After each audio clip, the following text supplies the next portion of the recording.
se Štěpán Fejk a pracuji jako Business Development Manager u distributora s přidanou hodnotou Veracom.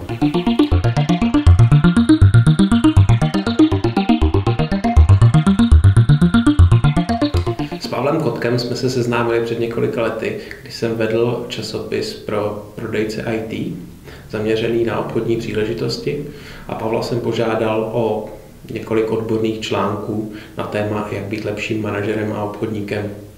Články si okamžitě získaly obrovskou popularitu, nejenom mezi samotnými čtenáři, ale i inzerenty. A tak vlastně vzniklo naše přátelství. Studium MBA mi doslova změnilo život.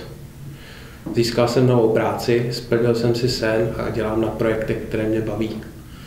Jenom díky tomu, že jsem začal díky studiu a znalostem tam načerpaným jinak přemýšlet o všem, co mě obklopuje, jinak řešit své problémy, jinak organizovat svoje úkoly. A i díky spolužákům, se kterými stvoříme fantastický kolektiv.